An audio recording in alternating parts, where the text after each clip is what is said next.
Voilà, mes amis, on se retrouve une fois de plus avec notre grand ami Eliaou Bocara et on est toujours dans la Torah 56 du premier tome du Likutei Moharam et on va commencer le chapitre 3. Je vais, comme d'habitude, lire ce chapitre-là et après, bien sûr, on passera à la discussion. Alors, je commence. Ve tsarir lehamshir arichut yamim le Torah malchut. Rabbi Nachman dit qu'il faut amener la vie dans la malchut. Comme on le sait, la malchut, depuis pratiquement le début de l'histoire humaine jusqu'à aujourd'hui, la malchut est morte, comme le disent nos maîtres, parce qu'elle est dirigée par des êtres impurs, des êtres corrompus, des êtres qui ne pensent qu'à eux-mêmes et qui ne s'occupent absolument pas du peuple, même si leurs paroles semblent intéresser le peuple, en vérité ce n'est qu'une vitrine. Et à part un ou deux ou trois dirigeants comme David Ameller et peut-être encore un ou deux en Israël ou ailleurs, mais la grande majorité des dirigeants sont complètement corrompus, on ne peut absolument pas leur faire confiance. Donc c'est la raison pour laquelle le Zohar appelle la malchoute jusqu'à la délivrance finale, il l'appelle l'emblème de la mort. Parce que toute l'intention des dirigeants, c'est finalement de tuer les peuples, pas dans le sens physique, mais de les affaiblir et de les soumettre à la volonté des dirigeants. Et Rabbi Nachman nous dit que nous, on doit reconstruire la malchoute et amener la vie dans la malchoute. La vie, comme on le sait, c'est l'union entre l'âme et le corps, c'est l'union entre Dieu et son monde. Chez l'otiye beprinat arabanut mekaveret et baala. Comme l'enseignent nos maîtres, la direction est la tombe des dirigeants. Parce que dans la mesure où ils ont un comportement extrêmement négatif, ils finiront, je préfère le dire en hébreu, au Gehinnom, entre parenthèses en enfer, et ils ne remonteront plus jamais. C'est pour ça que tous les dirigeants, on appelle leur direction leur propre tombe. Qui kol echad lefi bechinat hamalchut sheyesh lo ubechinat tzofeh, shemutal alav lehazir ou leochiar et haanashim shem mishorsho. Parce qu'un vrai dirigeant, tout son but est de protéger son peuple, d'aider son peuple et d'être la protection et le protecteur de son peuple. Sheyeshlo bechinat malchut alehem, veimou mazir umochiar otam. Et si un vrai dirigeant arrive on pourrait dire, à purifier son peuple, à le sortir de la faute, à lui expliquer comment bien se comporter, alors il fait son véritable travail. Et il sauve son âme, il se sauve lui-même, parce qu'en consacrant toute sa vie au peuple, en aidant le peuple, il se sauve lui-même, il se construit lui-même. Comme il est dit, Tsofé netaticha lebet Israël, qu'un vrai dirigeant s'appelle un Tsofé, ça veut dire, on pourrait dire un voyant, un prophète qui essaye de voir à long terme comment purifier, comment nettoyer son peuple. Veata ki izarta rashav eloshav mirisho.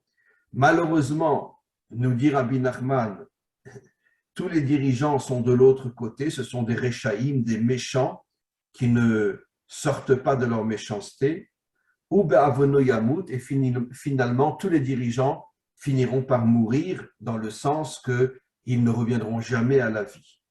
Ve'ata et nafshecha itzalta, mais le vrai dirigeant, lui, il se sauve lui-même en aidant le peuple. Avalimeino maziru mochiarota, mais s'il n'est pas un vrai dirigeant qui fait tout pour aider son peuple, Azaï aonesh alav, il sera gravement puni. C'est pour ça que nos maîtres nous disent Arabanut mekaveret et baalea, que la direction des dirigeants est leur propre tombe. Alken, encore deux phrases et on arrête. Alken sarir lirot lehamshir arichut yem le Torah malchut. C'est pour ça qu'il faut amener la vie dans la malchut, c'est-à-dire la moralité, la justice, le droit et surtout connecter ce monde à Dieu. Dainu she'ire shuchal azir lochiarotam. Un vrai dirigeant fait tout pour, encore une fois, parler à son peuple de telle manière que le peuple sorte de la faute, sorte de toute la corruption et toute la débauche et toute l'idolâtrie et tout le culte de l'argent dans lequel sont tombés tous les peuples à cause, bien sûr, de nos dirigeants qui sont tous de grands réchaïm. Alors, on va s'arrêter là pour l'instant et je vais poser une question simple à Eliaou. Donc, encore une fois, comme le dit Rabbi Nachman,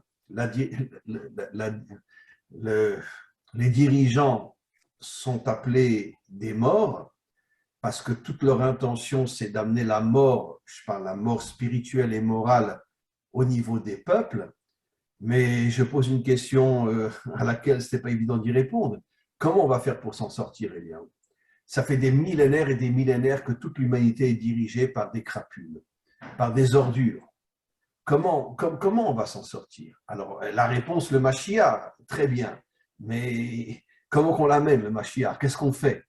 Comment qu'on le prépare? Parce que comme on le sait, le Mashiach ne viendra que s'il y a un ventre qui l'accouche. Le ventre, c'est nous. Qu'est-ce qu'on doit faire pour l'amener, le Mashiach? Même si c'est lui qui terminera le travail. Comment tu vois les choses? Alors là, déjà, on voit qu'on est au troisième volet de ce passage sur la Malchoute. Et on voit bien qu'on se prépare ou qu'on s'est préparé, enfin, on rentre peut-être dans un troisième volet d'une guerre mondiale. D'accord? Donc, de la force de ces dirigeants corrompus qui prennent le pouvoir depuis le début de l'humanité, parce que c'est en l'homme, c'est dans l'être humain. Et on voit qu'au final, ça crée des catastrophes sur cette planète. Et l'humain, c'est-à-dire chaque être humain, n'a plus sa souveraineté, n'a plus sa malchoute. Donc, non, on est devenus des esclaves du pouvoir. on est devenus des serfs, on est devenus des esclaves, on est devenus voilà, des personnes qui n'ont plus leur propre souveraineté, en apparence. Parce que, comme on l'a très bien dit dans tous les cours qu'on a fait, avant ils utilisaient les chaînes, ils utilisaient les tortures, maintenant ils utilisent les neurosciences, c'est-à-dire la programmation du cerveau par tous les moyens télévisuels, l'information, tout ça. C'est une façon encore de soumettre les populations et les empêcher de devenir libres et souverains. Donc nous, on doit s'attacher sur retrouver notre souveraineté indépendante. C'est-à-dire le Meler HaMashiach, il va naître de la souveraineté de chaque être humain qui commence à reprendre son indépendance de pensée, parce qu'on nous apprend pas à réfléchir par nous-mêmes. Non, absolument pas.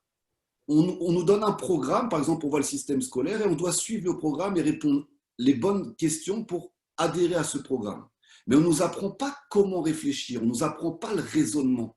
On ne nous apprend pas comment décrypter au final la vie, l'histoire et surtout la volonté d'Akadosh Baruch Hu. On ne nous l'apprend pas. En vérité, tout le système occidental casse l'intériorité de l'homme. Il nous pousse vers notre extériorité et qui est notre propre prison de laquelle on n'arrive plus à sortir. C'est ce qu'on appelle les clipotes au final. C'est pour ça que nos maîtres appellent l'extériorité la clipa, l'écorce qui cache le fruit, qui cache l'intériorité. Cache l'intériorité. Donc, à nous de retrouver la souveraineté. Et pour ça, à mon avis, il y a deux combats possibles. Il y a deux façons de faire. Il y a soit le combat, donc commencer à combattre contre l'obscurité, mais je pense qu'à ce jeu-là, on perdra. Parce que l'obscurité attend le combat, attend qu'on rentre pour nous liquider et dans son cycle. Ou alors, comme l'enseigne très bien la chassidoute, c'est d'allumer une bougie dans l'obscurité. C'est-à-dire, ok, on a compris leur système, on n'est pas dupe, on sait à travers l'histoire, à travers le temps, on comprend leur manipulation et leur façon de faire, on le sait, on n'est pas ignorant par rapport à tout ça. Mais maintenant, nous, on va créer notre propre système, notre propre souveraineté. Et ce système n'est pas celui de l'autre, chacun doit être libre d'avoir son propre système intérieur. Parce que ce qu'enseignent nos sages, c'est que chaque être humain est un univers à lui tout seul. Chaque être humain est un monde à lui tout seul.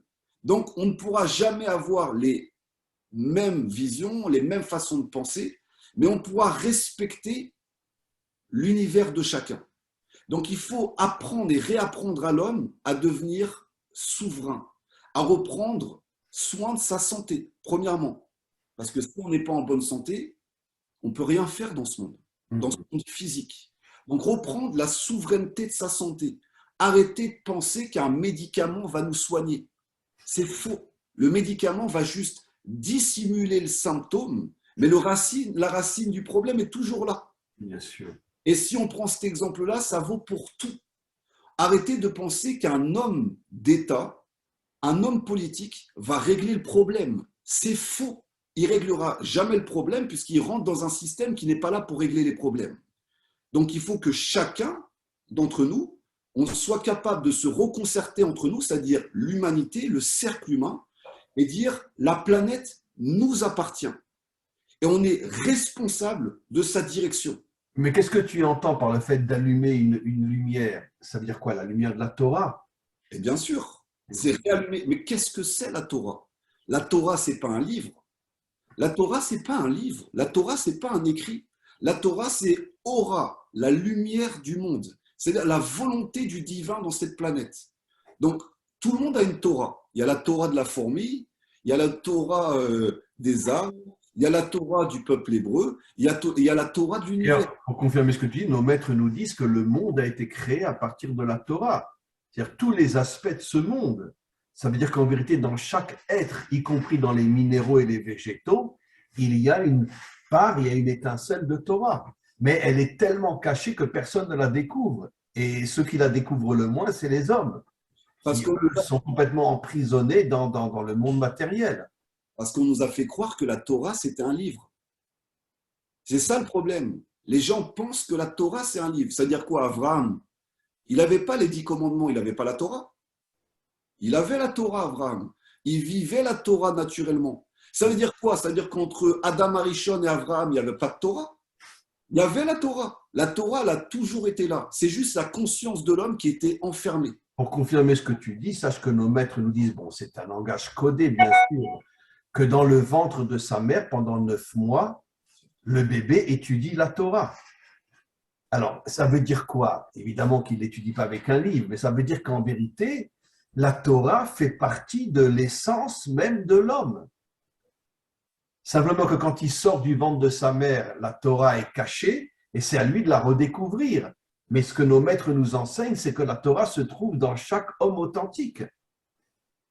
Bien sûr, mais là, vous l'avez très bien expliqué. C'est-à-dire que l'enfant lui-même, il reçoit la Torah.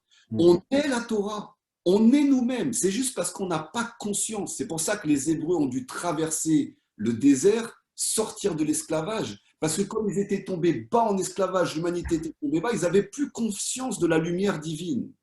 Ils ne recevaient plus la Torah, ils recevaient ce que dictait Pharaon, ils recevaient ce que dictaient les gouvernements et les manipulateurs qui ont traversé le temps jusqu'à aujourd'hui.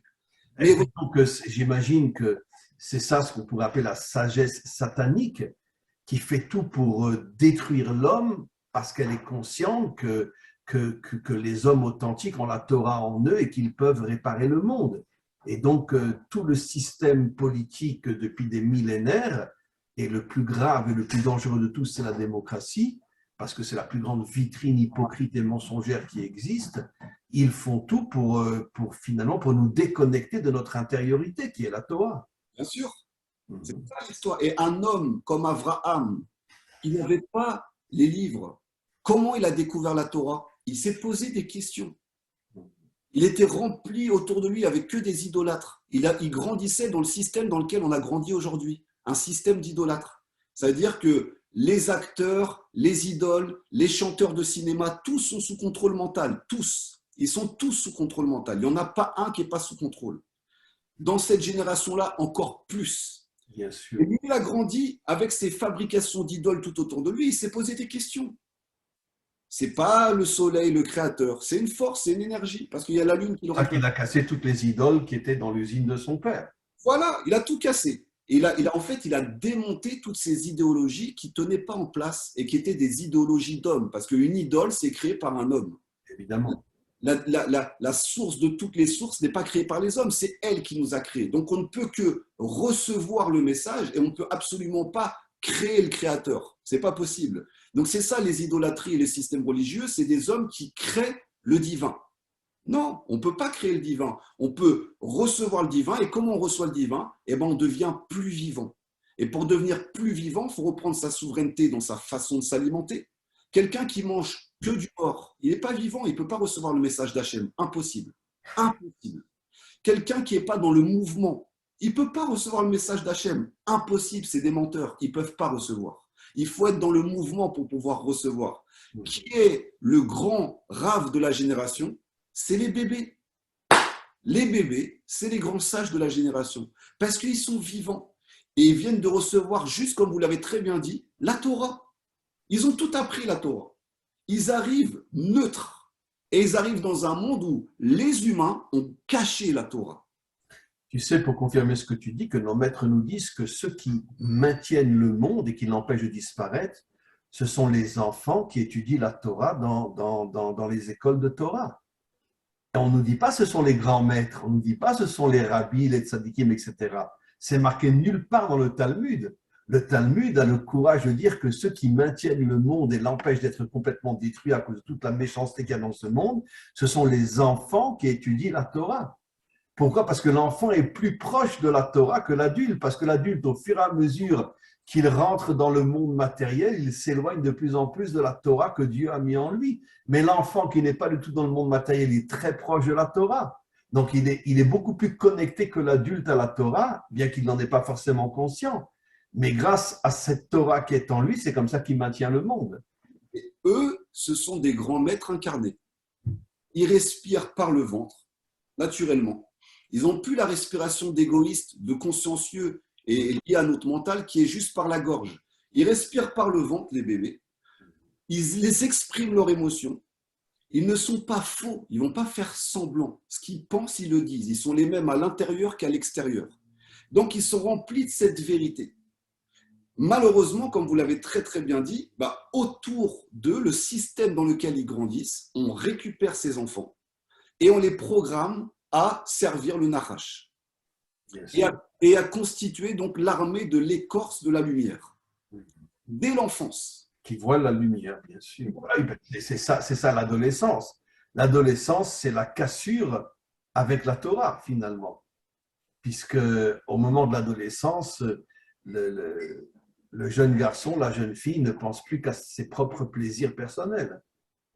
Et pourtant, nos sages disent que jusqu'à la bar mitzvah, l'enfant est dirigé par son Yetzer Hara. Et quand il reçoit l'âge de la bar mitzvah, il reçoit un libre arbitre qui lui permet d'avoir son Yetzer Tov et de combattre. Ça veut dire qu'en fait, quand il arrive à la bar mitzvah, son Yetzer Hara est encore plus grand. Et là, on lui donne vraiment un Yetzer Tov qui va pouvoir lui permettre d'affronter ce monde de mensonges. Oui, mais la grande majorité des adolescents n'arrivent pas on pourrait dire, à vaincre leur Yetzer Hara avec leur Yetzer Tov. On le voit bien, ce que c'est l'adolescence depuis des millénaires. L'adolescence, c'est le monde du superficiel, du mensonge, de et moi, et moi, et moi. Mais parce que l'humain, tel que nous sommes, les adultes tels que nous sommes, nous continuons à nous plier à la programmation. Donc c'est ça le problème. Tant que les êtres humains ne montreront pas à leurs enfants, donc l'éducation, la transmission, que tu vois, ces hommes d'État, c'est des menteurs. Ils ne disent pas la vérité sur le monde. C'est faux. Tu vois tout ce que tu regardes, les dessins animés, la programmation, ils sont en train de te manipuler mentalement. Alors oui, c'est vrai, tu as raison, c'est beaucoup plus vivant de voir un dessin animé qui bouge de toutes les couleurs en 3 dimensions que d'étudier une page d'enseignement de nos sages. C'est vrai.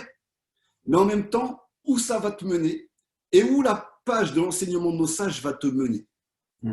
Et c'est vrai que ça paraît complètement déséquilibré. Tu proposes à un enfant un super dessin animé en 3D et une page de Torah en noir et blanc, il n'y a pas hésité, l'enfant, il va aller vers le mouvement. Évidemment. Donc la programmation est grande. Et c'est pour ça qu'il faut que les adultes, c'est leur responsabilité de reprendre cette souveraineté. Et cette souveraineté, c'est non, on refuse l'industrie pharmaceutique. Big Pharma et toute la clique, ça suffit. On a compris qu'ils ne soignent pas. On a compris qu'ils entretiennent les maladies pour se faire du business sur ton dos. Ça suffit.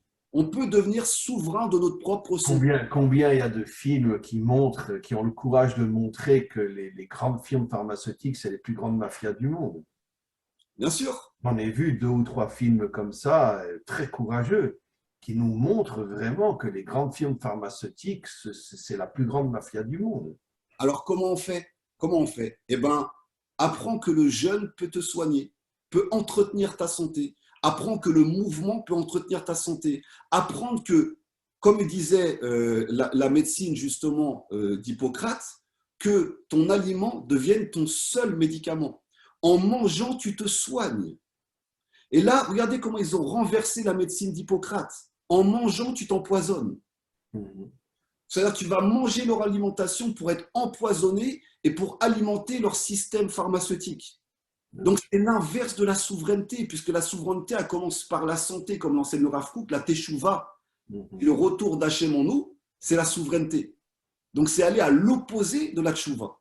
Donc, souveraineté alimentaire. Je choisis des choses qui sont bonnes pour moi. Je choisis de me retirer, de faire le jeûne de Yom Kippour pour me nettoyer, pour être bien, pour me reconnecter. On voit bien ce jeûne de Yom Kippour, comme il est magnifique. Hachem, il a mis ça dans son programme. Une fois dans l'année, vous ne mangez pas pendant 1 jour et demi, vous allez vous nettoyer de toutes les fautes que vous avez prises dans cette alimentation, dans les choses que vous avez prises de trop. Vous allez pouvoir vous nettoyer. Grâce au jeûne, on peut se nettoyer. Bien sûr. Donc ça, c'est la première chose, le mouvement. La deuxième chose, la souveraineté du mouvement. D'être dans l'action, de bouger, de se déplacer. Aujourd'hui, ils font de nous des êtres qui sommes derrière des ordinateurs, derrière des téléphones. On bouge très peu. On prend notre voiture, on a un téléphone, on a un ordinateur, on a des ascenseurs. Tout est fait. On a des chariots roulants qui nous amènent dans les magasins. Tout est fait. On ne bouge plus. Comme ça, on est bien guidé. Voilà. Tu vas là, tu vas là, tu vas ici, tout est balisé. Donc non, sortez des sentiers battus. D'ailleurs, je crois que c'était une phrase de Rabbi Nachman qui disait « Si tu vas dans le chemin qu'on te montre, c'est dommage, tu ne vas pas t'égarer. Et comme tu ne vas pas t'égarer, tu ne vas pas trouver ton chemin. Donc, perds-toi, sors des sentiers battus, va faire ta hitbo des doutes en pleine nature et dans la forêt, et va t'égarer dans la forêt. En t'égarant, dans ton propre chemin, tu vas te trouver. Tu vas te retrouver toi-même, bien sûr. Tu vas te trouver toi-même. C'est ça. Tu sors du système. Tu sors du système, sors de ce tapis roulant qui t'emmène droit vers les fours crématoires. Sors de là. Retourne dans la vraie nature. N'aie pas peur d'affronter ce monde. Mais d'un autre côté, Eliaou, tu es marié, tu as 4 ou 5 enfants, il faut une maison, un appartement, il faut nourrir ta famille. Et comment tu peux échapper au système? C'est pratiquement impossible. Parce qu'il faut qu'il y ait des cercles. Il faut qu'il y ait des hommes qui se disent, regardez le système des kibbutz, ils ont réussi à le faire. Les systèmes des kibbutz, c'est quoi? Des hommes qui se sont dit, on prend notre destinée en main et on décide de vivre en respectant les autres, mais à notre manière. Et on va nous-mêmes s'apporter à manger, puisqu'on a compris que l'alimentation nous empoisonne. Il y a peut-être quelques décennies, mais aujourd'hui, le kibbutz en Israël, il fait partie du grand système. Hein. D'ailleurs, aujourd'hui, le kibbutz, c'est pratiquement plus de l'agriculture. Ce sont des usines, il est rentré dans le système, le kibbutz, aujourd'hui. Hein. Mais le plus grand luxe d'aujourd'hui, ça va être de nouveau avoir une parcelle de terre en Israël et ailleurs. Ça sera le plus grand luxe, cherchez pas. Le plus grand luxe de tout. Même les hôtels de Dubaï, ça ne vaudra pas ça. Ça va être avoir sa parcelle de terre et pouvoir retrouver l'énergie de la terre, de cultiver sa propre nourriture. Ça va être ça le plus grand luxe. Donc si les hommes sont conscients, c'est pour ça qu'ils sont en train de capturer les terres et de les privatiser. Ça devient de plus en plus difficile, d'accord? Et de les empoisonner aussi avec tous les produits. Empoisonner. Donc si les êtres humains, consciencieusement, déjà des petits groupes, de manière légale, reprennent la terre et n'aient pas peur de se retrousser les manches et de commencer à remontrer à leurs 4 enfants, justement, regarde mon fils, une salade, on peut la faire pousser. On pose cette petite graine, tu vois, et 3 à 6 mois plus tard, la terre, elle nous nourrit. Qu'est-ce que ça coûte à ces pères de famille qui ont 4 enfants? Vaut mieux faire quoi? Un crédit sur 100 ans et être complètement pris à la gorge et au final… J'imagine qu'aujourd'hui, avec tout ce qu'on gagne dans la technologie, les gens vont accepter de redevenir des agriculteurs. Eh bien, ils feront leur choix. Si dans la technologie, contrairement à ce qu'on croit, non, les élites technologiques, ils n'enseignent pas à leurs enfants à travailler sur des tablettes. Ils enseignent à leurs enfants à écrire, à apprendre l'orthographe. Ils ont une alimentation très saine. Contrairement à ce qu'on croit, ce n'est pas ça. Ils donnent ça à la masse, mais eux, c'est pour acquérir justement ce qui est encore vital et ce qui est encore vivant. Donc ça, c'est aussi un niveau de conscience. Les êtres humains peuvent dire… On peut cultiver en partie, même si ce n'est pas tout. Aujourd'hui, il y a une capacité d'avoir une autonomie. Par exemple, il y a des personnes qui sont complètement crudivores, qui vont manger que des fruits et légumes et qui font des compétitions à haut niveau. Et qu'est-ce qu'ils font? Ils achètent des terrains et ils font de la permaculture. Permaculture, c'est-à-dire que naturellement, avec le système, ça s'alimente tout seul. Tu n'as pratiquement pas besoin d'intervenir dedans. Tu installes le système et le système est bien fait en sorte que tu peux récolter tes fruits, récolter tes végétaux de manière naturelle en fonction des saisons. Et en Eretz Israël, avec le soleil qu'on a, en faisant ces systèmes de permaculture, on peut faire des trucs extraordinaires. Extraordinaires. Et en même temps, on bouge. C'est-à-dire en même temps qu'on cultive un peu la terre, on est dans le mouvement et on reprend Il y contact. a effectivement en Israël énormément de gens d'un très haut niveau intellectuel qui sont des agriculteurs ou qui font du vin et des choses comme ça. Et j'en connais personnellement. Beaucoup d'ailleurs de Français ont été les premiers à lancer le vrai et bon vin en Israël quand ils sont venus en Israël.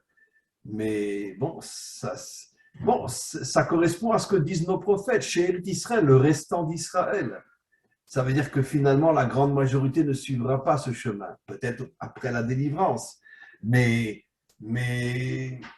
d'ailleurs, ça correspond au ventre. Le ventre qui tient l'embryon, qui tient le fœtus, pardon, c'est pas tout le corps, c'est une partie du corps, c'est pas tout le corps. Ça veut dire que finalement, la venue de la délivrance n'est qu'avec une partie du corps. C'est pour ça que nos maîtres parlent de Shérit Israël. Ce n'est qu'une petite partie d'Israël qui amènera la délivrance. C'est ça être un exemple, c'est l'amener cette délivrance. Et Oui. les signes précurseurs de la délivrance, c'est que la terre d'Israël donnera ses fruits. Oui, c'est marqué dans le Talmud qu'à partir du moment où la terre d'Israël redonnera ses forces terrestres, les fruits, le vin, etc., ça sera un des plus grands signes de la délivrance qui est proche. Alors, C'est le comment? cas en Israël aujourd'hui. Donc, c'est ce qu'on peut faire. On peut commencer à petite échelle. On n'est pas obligé de faire des grandes échelles, mais commencer à justement à faire en sorte que la terre porte ses fruits. En plus, ce qui est beau, c'est que ça nous rajoute des mitzvot. On pourra faire la trouma, on pourra faire beaucoup de mitzvot qu'on ne peut pas faire quand on n'a pas un terrain. La Shemitah aussi, c'est pareil. La Shemitah, on pourra la faire. On est dans une année de Shemitah. Donc tout ça, ça nous permet d'accomplir plus de mitzvot. Je sais que j'ai entendu, selon certains Mekoubalim, que tant qu'on n'a pas fait toutes les mitzvot, les 613, on se réincarne.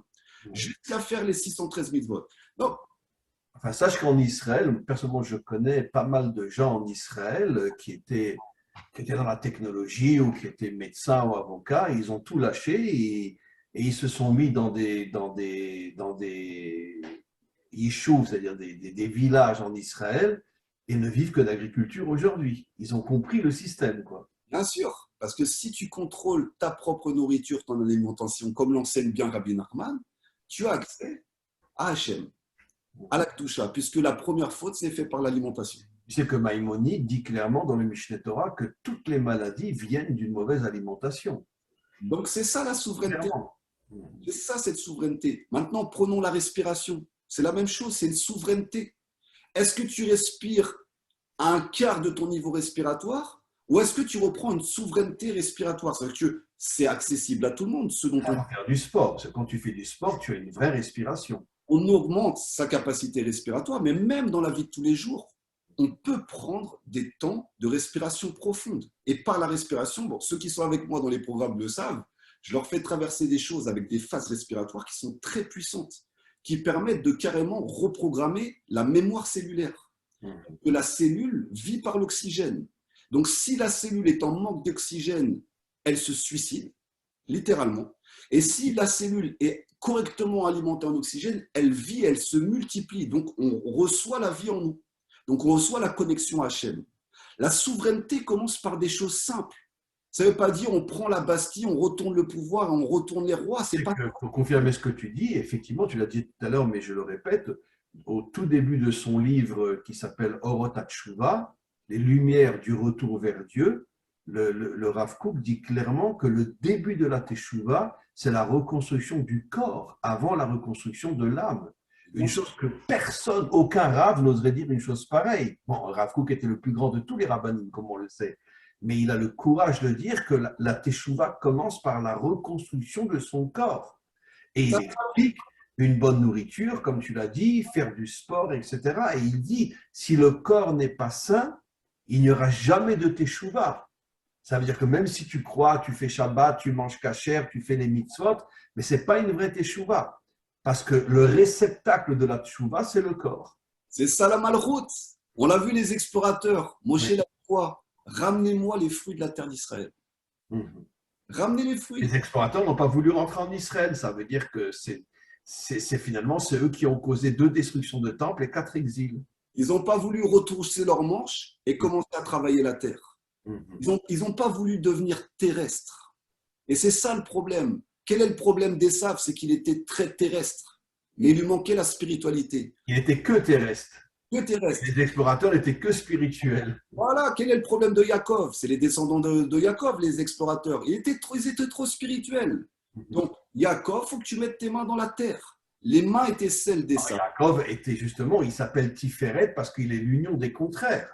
Voilà. Il a épousé 2 femmes qui sont à l'extrême opposé et toute sa vie, c'était un travailleur. Quand il était chez Lavan, c'était un berger, etc. Et donc, il a travaillé toute sa vie, tout en étant un homme d'une spiritualité inimaginable, comme David. David aussi, un guerrier inimaginable, mais en même temps d'une spiritualité inimaginable. Bon, ce genre d'hommes, on peut les compter sur les 10 doigts de la main Oui, mais aujourd'hui. c'est ça la souveraineté arabe. On est capable d'être comme ça et d'engendrer une génération comme ça. Mais il faut des exemples. Aujourd'hui, les exemples qu'on a, soit on les met très très faibles, ils ne savent plus s'ils sont hommes, s'ils sont femmes, ils ne savent plus où ils sont. Et il n'y a plus de repères. Donc c'est normal. Ou bien ceux qui sont que dans la matière ou ceux qui sont que dans la spiritualité. Et donc, on n'a plus d'hommes authentiques dans ce monde, quoi. Alors donc, la souveraineté, c'est ça. On n'est pas obligé de retourner le pouvoir, parce qu'en voulant retourner le pouvoir, ils remettront encore un pouvoir, parce qu'on vient de le lire dans le passage de l'écoute Moharam, le pouvoir brûle les mains des hommes.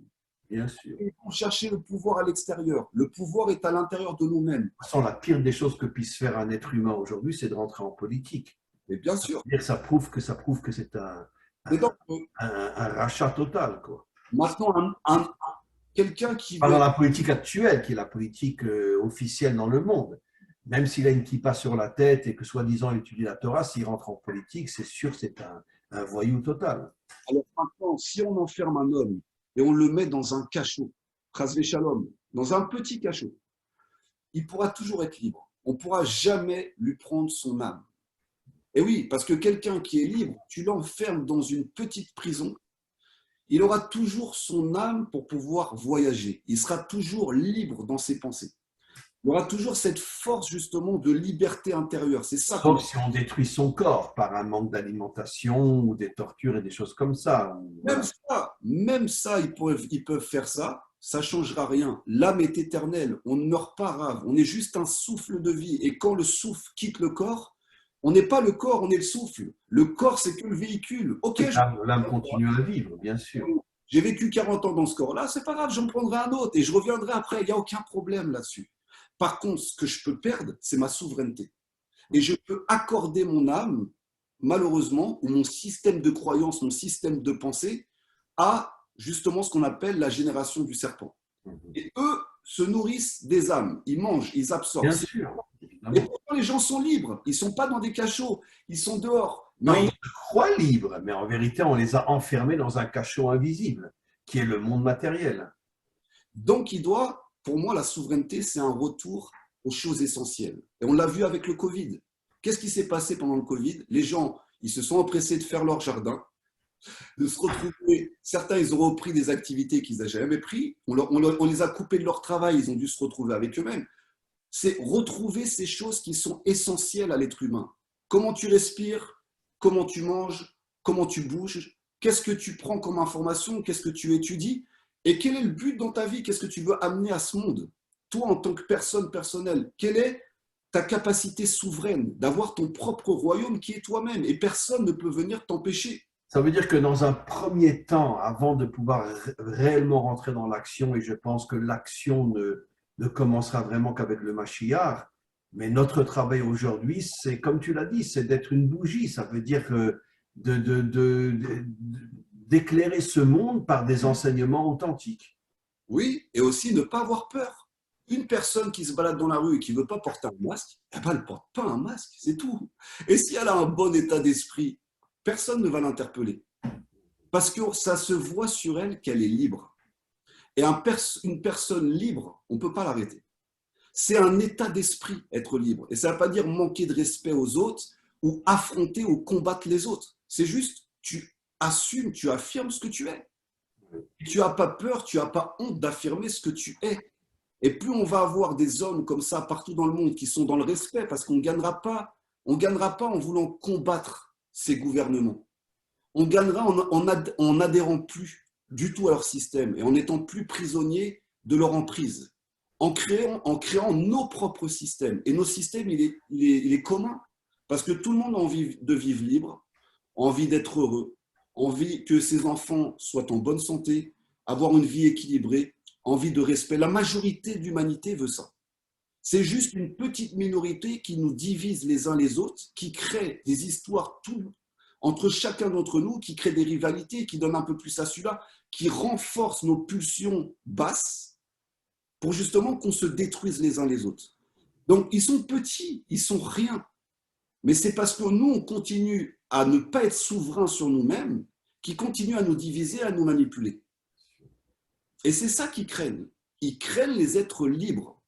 C'est pour ça que si, par exemple, tu es un artiste et tu commences à...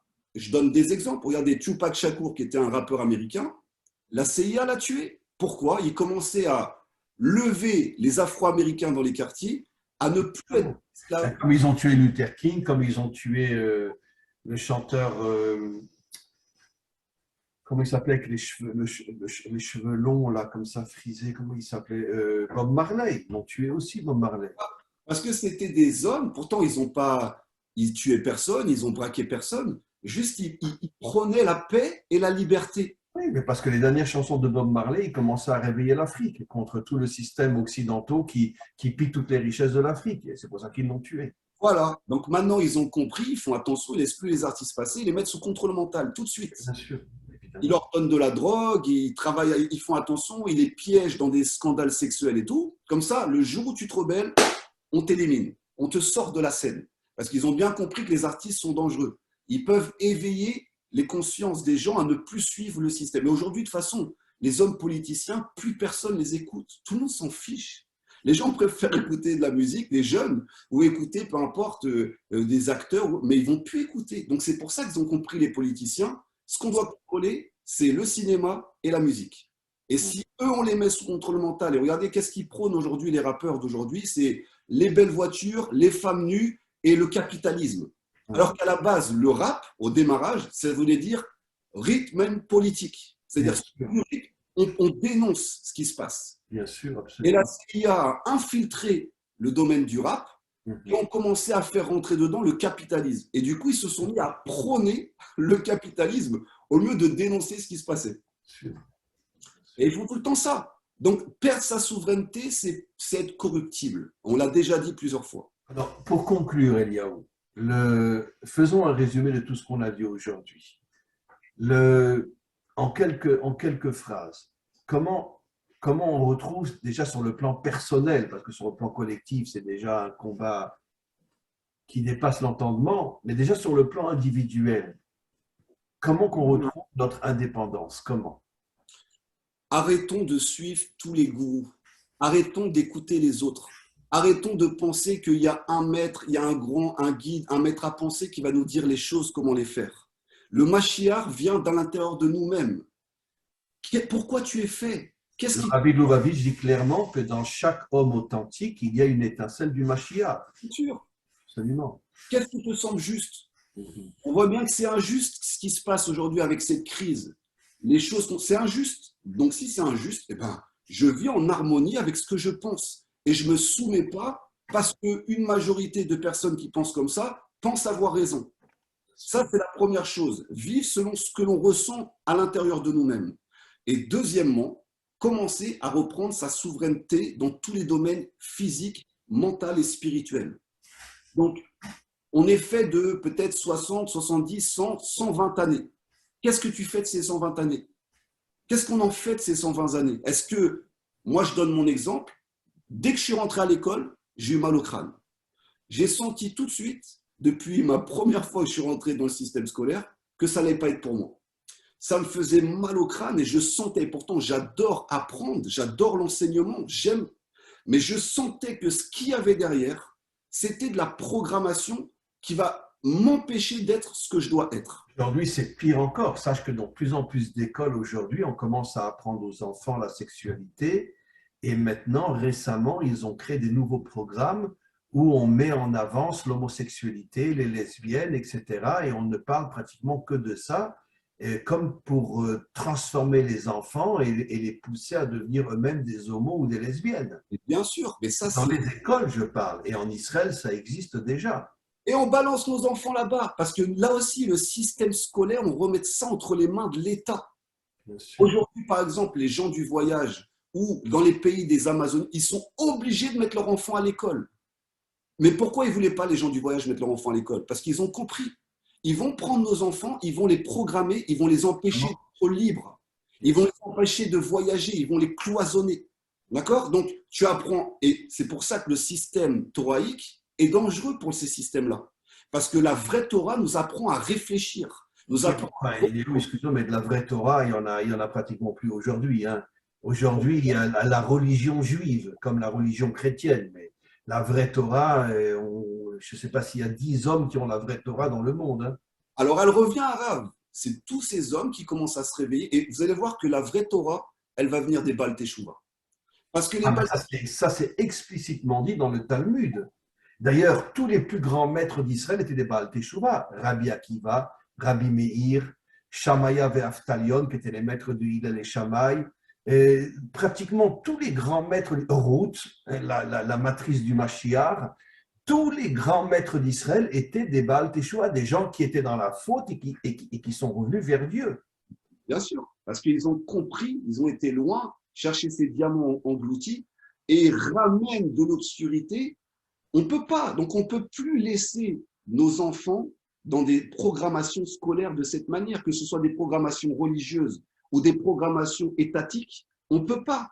Et ça, il faut revisiter ça. Il faut que les parents, que les adultes, vous me parliez d'un père de famille avec 4 enfants, ben ils se réunissent. Non, on ne peut pas laisser ça pour nos enfants. Qu'est-ce qu'on veut que nos enfants apprennent? Il y a de plus en plus de parents qui se... Moi, comme j'ai des élèves qui se posent ces questions-là et qui ne savent plus quoi faire de leurs enfants, qui ne veulent pas les mettre dans des écoles, que ce soit des écoles religieuses ou laïques, parce qu'ils sentent que le système est complètement corrompu. Alors ça, c'est entre nos mains. On a la possibilité, nous, en tant qu'êtres humains souverains, de reprendre la décision de donner le goût à nos enfants d'apprendre.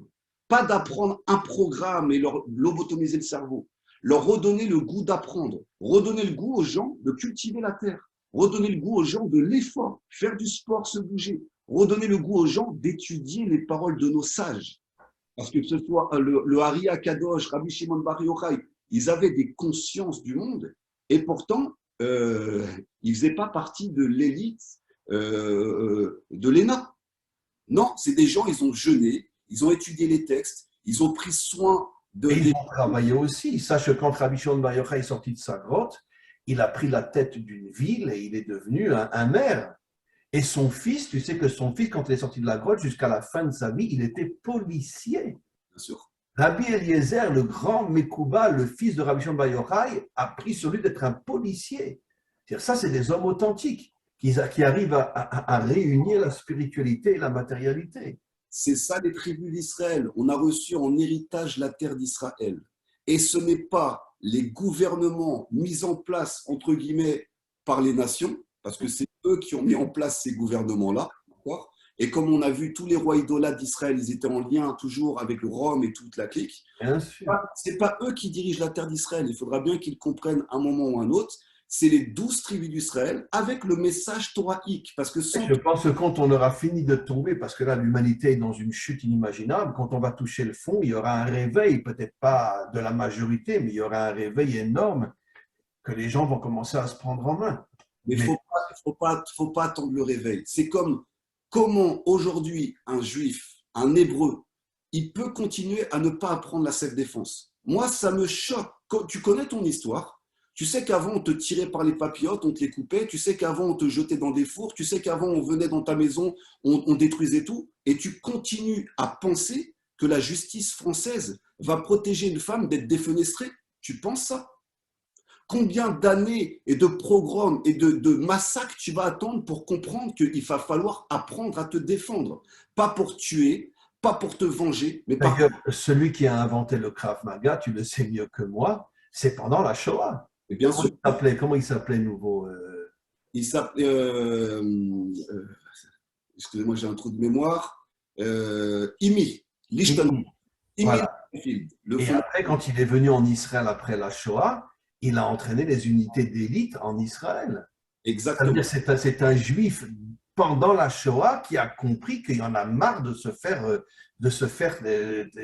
traîner dans les camps et il faut qu'on apprenne à se battre. C'est lui qui a inventé le Krav Maga. Il a pris la souveraineté de sa défense.